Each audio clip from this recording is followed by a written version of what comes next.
நேற்று வந்து பாத்தீங்கன்னா பிரஸ்ஸை சந்திச்சு இங்க இருக்கக்கூடிய கவுன்சிலர் காயத்ரி ராஜமுரளி அவர்கள் எக்ஸ் மேயரோட பொண்ணு பிளஸ் அவங்க வந்து 3 முறை கவுன்சிலர் அவங்க என்ன சொல்லியிருக்காங்க அப்படின்னு பாத்தீங்கன்னா, தமிழகம் எங்கும் கிளைகள் கொண்ட Annamal institute of hotel management and hospital management படிப்பில் சேர்வதற்கான அட்மிஷன் நடைபெறுகிறது. எங்க குடும்பத்துல வந்து முதல் பெண் மருத்துவரா எங்க பாட்டி இருந்திருக்காங்க, அதுக்கப்புறம் எங்க அம்மா இருந்திருக்காங்க. எங்க மேல ஒரு ஊழல் குற்றச்சாட்டை வந்து யாருமே காமிக்க முடியாது. காயத்ரி அவர்கள் வந்து ஓட்டு வாங்க துப்பில்லை இந்த பொண்ணுக்குன்னு சொல்லி பேசினதெல்லாம் கடும் கண்டனம். நான் பிஎஸ்டி பொறியியல் கல்லூரியில படிச்சேங்க, பிஎஸ்டி டெக்ல படிச்சேன். அண்ணாமலை வந்து என்னோட சீனியர். நான் அரசியலுக்கு வரும் முன்பு கேசி வேணுகோபால் அவர்கள் வந்த போது நான் மதிக்கல. இது முற்றிலும் தவறுங்க. ஏன்னா எல்லாருக்கும் வணக்கம். என்னோட பேரு ஸ்ரீநிதி. இளைஞர் காங்கிரஸ்ல தேசிய செயலாளரா இருக்கேன். இப்ப நடந்து முடிஞ்ச சட்டமன்ற தேர்தல் 2026 வந்து பாத்தீங்கன்னா சிங்காநல்லூர் வேட்பாளரா 2ஆம் இடத்துல 65,024 ஓட்டு வாங்கினேன். இதுதான் என்னுடைய அறிமுகம். நேத்து வந்து பாத்தீங்கன்னா பிரஸ்ஸை சந்திச்சு இங்க இருக்கக்கூடிய கவுன்சிலர் காயத்ரி ராஜமுரளி அவர்கள் எக்ஸ் மேயரோட பொண்ணு பிளஸ் அவங்க வந்து 3 முறை கவுன்சிலர் அவங்க என்ன சொல்லியிருக்காங்க அப்படின்னு பாத்தீங்கன்னா, என்னவோ நாங்கெல்லாம் வந்து பணம் வாங்கி எனக்கு வந்து என்னுடைய தலைமை வந்து சீட்டு கொடுத்ததா வந்து பேசுறாங்க. இது வந்து உண்மையிலேயே வந்து 2021 நான் கட்சியில சேர்ந்தேங்க. மாநில செயலாளரா இருந்தேன். அதுக்கப்புறம் தேசிய செயலாளரா என்னைய வந்து தலைமை ரெகக்னைஸ் பண்ணுச்சு. இப்படி காசு வாங்கிட்டு சீட்டு கொடுத்தாங்க அப்படிங்கிறது உண்மையிலேயே வளர்ந்து வரும் இளைஞர்களுக்கு ரொம்ப சங்கடமா இருக்கு. ஏன்னா அப்படி அவங்க வந்து காசு வாங்கிட்டு தான் எங்களுக்கு சீட்டு கொடுத்தாங்கன்ற குற்றச்சாட்டு வந்து பாத்தீங்கன்னா இன்னும் வளர்ந்து வரும் பல இளைஞர்களுக்கும் அரசியல் ரீதியா களம் காண்றது வந்து பெண்களுக்கு எவ்வளவு கஷ்டம் இருக்கும். அப்படி இருக்கும்போது காசு வாங்கிட்டு தான் எல்லாருக்கும் சீட்டு கொடுத்தாங்கன்ற குற்றச்சாட்டை வந்து அவங்க முன்வைக்கிறது வந்து ரொம்ப மனசுக்கு கஷ்டமா இருக்கு. இந்த கோயம்புத்தூர் மாவட்டத்துல வந்து பாத்தீங்கன்னா எங்க குடும்பத்துல வந்து முதல் பெண் மருத்துவரா எங்க பாட்டி இருந்திருக்காங்க, அதுக்கப்புறம் எங்க அம்மா இருந்திருக்கிறாங்க. எங்க மேல ஒரு ஊழல் குற்றச்சாட்டை வந்து யாருமே காமிக்க முடியாது. அப்படி இருக்கும் பொழுது இந்த பொண்ணுக்கு வந்து ஒரு வளர்ந்து வரும் அரசியல்வாதிக்கு அவங்க வந்து அந்த இடத்துல சீட்டு கொடுத்துருக்காங்க. அப்படி இருக்கும்போது திரும்ப திரும்ப பணம் வாங்கிதான் சீட்டு கொடுத்தாங்க அப்படின்னு சொல்றது ஒரு இதை ஏத்துக்கொள்ள முடியாத ஒரு விஷயமா இருக்குங்க. இன்னொன்னு வந்து வாக்கு வாங்குவதற்கு இந்த பொண்ணு வந்து வாக்கே வாங்கலன்றாங்க. அது மிகப்பெரிய தவறு. இங்க இருக்கிற எல்லா ஊடக நண்பர்களுக்கும் தெரியும். இங்க சிங்காநல்லூர் தொகுதியில வந்து பாத்தீங்கன்னா அதிமுகல இருக்கக்கூடிய சிட்டிங் எம்எல்ஏ திரு ஜெயராமன் அவர்களை பின்தள்ளி 9,000 வாக்குகள் ஜாஸ்தி 25,000 ஓட்டு வாங்கி 2வது இடத்தை எடுத்திருக்கிறேன். இது வந்து இந்த களம் வந்து இந்த மாதிரி மாறும்னு யாரும் எதிர்பார்க்கல. அதனாலதான் 2ஆம் இடத்துக்கு நான் வந்து தள்ளப்பட்டேன். இருந்தாலும் மக்கள் எனக்கு அளித்த வாக்க மதிச்சுதான் நான் இன்னைக்கு அளவுலயும் என் தொகுதியில வேலை பார்த்துட்டு இருக்கேன்.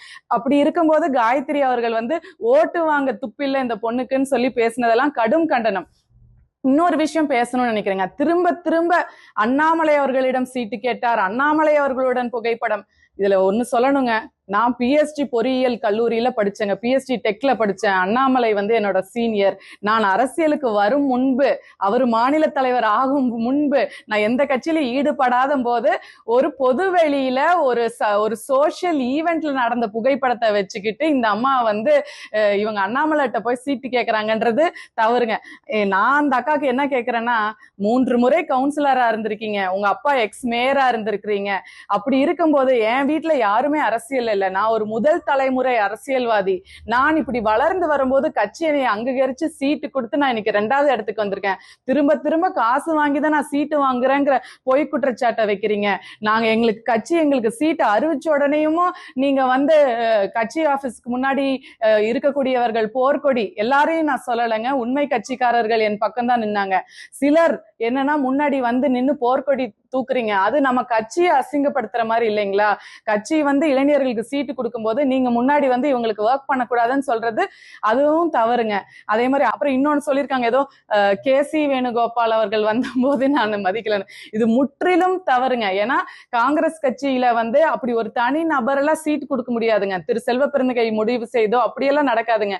பல்வேறு கமிட்டிகள் இருக்கு, எம்பிஸ் அப்ரூவ் பண்ணணும். அந்த கமிட்டி தாண்டி மல்லிகார்ஜுன் கார்கே அவர்கள் இருக்காங்க, திரு ராகுல் ராகுல் காந்தி அவர்கள் இருக்காங்க, எங்க இளைஞர் காங்கிரஸ் தலைமை இருக்கு. எல்லா ஸ்க்ரூட்டனியும் தாண்டி இந்த நபரை இந்த இடத்துல நம்ம வேட்பாளரா நிறுத்த முடியுமான்றதை அனலைஸ் பண்ணி தான் பண்றாங்க. அப்படியெல்லாம் இவர்கள் நம்ம மீது நான் மட்டும் இல்லைங்க, எல்லா தோற்று போன வேட்பாளர்கள் மீதும் பணம் ரீதியாக வாங்கியிருக்காங்கன்ற சொல்ற குற்றச்சாட்டு ஆல்ரெடி நாங்க தேர்தல தோற்று போய் நாங்க ஒரு மன உளைச்சலுக்கு தான் உண்டாகி இருப்போம். அதையும் பொருட்படுத்தாமல் நாங்க கட்சி வேலையில ஈடுபடும் போது திரும்ப எலெக்ஷன் அப்போதான் இந்த மாதிரி பிரச்சனை பண்ணாங்க. திரும்பவும் நாங்க எலெக்ஷன்ல தோற்று போய் எங்க பணியை தொடரும் போதும் பல்வேறு அவதூறுகளை அவர்கள் பரப்பு ரொம்ப தப்புங்க. ஏன்னா நீங்க அவங்க ஆல்ரெடி 3 டைம் கவுன்சிலர், அவங்க அப்பா மேயருங்கிற பேக்ரவுண்ட் இருக்கு. எங்களுக்கு எல்லாம் எந்த பேக்ரவுண்டும் இல்லாம எல்லாத்தையும் விட்டுட்டு நாங்க அரசியல வரணும். நீங்க என்னுடைய பக்கங்கள் எடுத்து பாத்தீங்கன்னா தெரியும், இன்னும் அதிகமான பெண்கள், முதல் தலைமுறை பெண்கள் அரசியலுக்கு வர வேண்டும் என்பதுதான் என் கனவு. இப்படி போல்டா கல்யாணத்துக்கு அப்புறம் என்ன பொண்ணு என்னையே நீங்க இப்படி பண்ணீங்கன்னா இனி யாருமே கட்சிக்கு வரமாட்டாங்க. இது எல்லாமே கட்சிக்கான அவப்பெயரை தான் நான் உண்டாக்குது. இதுக்கு நான் கடும் கண்டனம் திரு காயத்ரி அவர்களுக்கு கண்டிப்பாக முன்வைக்கிறேன். தலைமை கிட்ட புகார் சொல்லியிருக்கீங்களா? ஏன்னா அவங்க பப்ளிக்காவே வெளியே சொல்லியிருக்காங்க. அதே போல நீங்க ரிசைன் பண்ணீங்கன்னு சொல்லியிருந்தாங்க. பட் அப்புறம் இருந்து கூட நீங்க ப்ரூஃப் நிறைய பேருக்கு சொல்லிருக்கீங்க. பட் ஒரு அறிக்கை அவங்க சைடுல இருந்து அந்த மாதிரி ஒரு எக்ஸ்பிளனேஷன் எதுவுமே வரல. ஆமாங்க, இது நான் என்ன சொல்றேன்னா, இப்ப நம்மளுக்கு தலைமை இதெல்லாம் சில விஷயங்கள் உங்களுக்கு பண்ணும்போது கூட நான் பிரஸ சந்திக்காம இருந்ததுக்கு, இது கட்சிக்குள்ள நடக்கிற விவகாரம், நம்ம கட்சிக்குள்ளதான் பேசணுங்க, பொது வெளியில பேசக்கூடாது. பட் இவங்க இப்ப பப்ளிக்கா தனி நபர் என் பேரை சொல்லி அவங்க தாக்குதல் நடத்தினதுக்காக நான் ரிப்ளை கொடுக்கணும்ன்றதுக்காக தான் பிரஸுக்காக வந்திருக்கேங்க. ஆமாங்க, நம்ம விலகலைனாலும் நம்ம விலகணும்னு அவங்க அந்த நெருக்கடியையும் இதையும் கொடுக்குறாங்க. அந்த விலகணும்ன்ற நெருக்கடிக்கு அவங்க சொல்ற காரணங்கள் தான் இந்த பொண்ணு அதை பண்ணிட்டாங்க, இது பண்ணிட்டாங்க. ஒரு பொண்ணு அரசியலுக்கு வந்தா கண்டிப்பா அதுக்கான அவதூறுகள் இன்னொரு பெண்ணிடம் இருந்து வரலாம். ஆனா அதை நாகரிகமா கொள்கை ரீதியா அரசியல் பேசுனாங்கன்னா அதை ஏத்துக்கொள்ளலாம், தவறா பேசக்கூடாது. அப்புறம் நானும் பேசுவேன் இல்லைங்க, ஏன்னா நான் முதல் முறை அரசியல்வாதி.